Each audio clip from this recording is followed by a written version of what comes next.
Et quels sont les liquides les plus chers au monde? Il existe des liquides qui peuvent coûter plusieurs centaines de milliers d'euros le litre, voire des millions à cause de leur propriété ou de leur rareté. Voici 10 liquides dont vous ne soupçonnez pas le prix.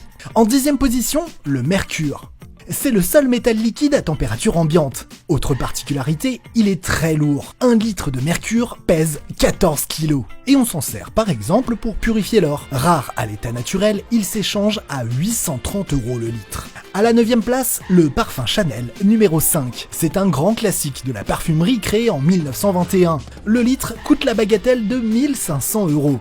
Mais il y a plus. Il existe une version aux grands extraits numéro 5 réalisée uniquement sur commande. Là, il faudra payer 6 778 € pour 1 litre de ce parfum d'exception. Arrive à la 8e position, l'encre.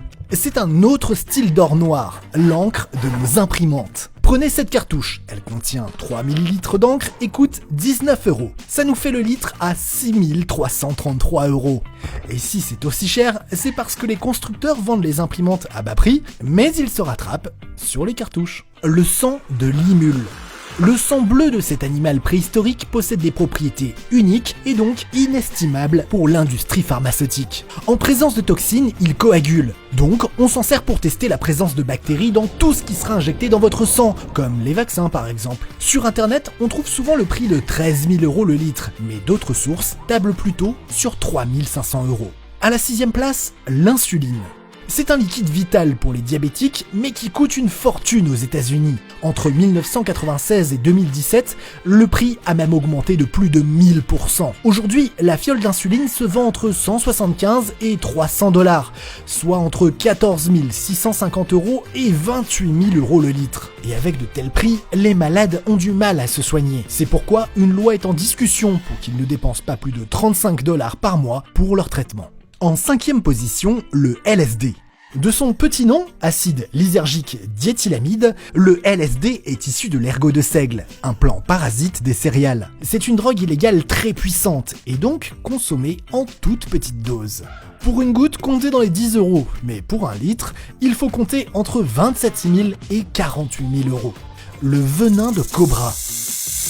Voici le cobra royal, le plus long serpent venimeux du monde, capable de tuer 20 personnes avec une seule morsure. Mais ce venin peut aussi nous soigner.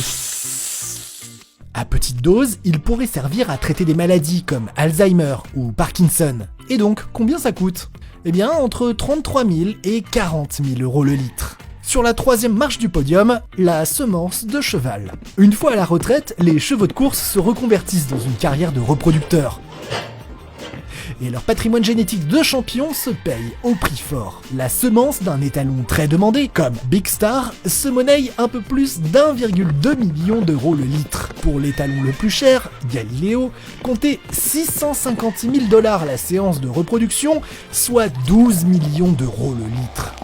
En 2e position des liquides les plus chers, le venin de scorpion jaune. Celui-ci bat tous les records, avec un prix de 9,5 millions € le litre. Cette précieuse substance est utilisée dans la recherche médicale pour déceler les tumeurs ou traiter les inflammations. Son prix faramineux s'explique par la difficulté à extraire le venin des scorpions. En effet, leur venin est prélevé de manière artisanale avec de petits chocs électriques sur leur dard. Et les scorpions ne peuvent fournir que 2 mg de poison par séance. Et à la première place de ce classement, on trouve ce petit flacon, le Zolgensma. C'est le liquide et le médicament le plus cher au monde. Son coût, 2 millions € pour quelques millilitres. Le Zolgensma est utilisé pour traiter une maladie génétique rare, l'amyotrophie spinale musculaire, qui provoque une dégradation progressive de tous les muscles du corps. Alors ok, le traitement est miraculeux puisqu'il soigne en une prise, mais pourquoi est-il aussi cher? Selon les estimations des pouvoirs publics européens, ce médicament ne coûte que 155 000 € à fabriquer. Mais le laboratoire Novartis, qui possède ce médicament, a fixé le prix à 2 millions €, estimant que c'était toujours moins cher que le coût des soins sur 10 ans pour ces malades. Et c'est un comble quand on sait qu'à l'origine, ce traitement a été découvert par une chercheuse française, Martine Barkatz, qui a été financée par le Téléthon.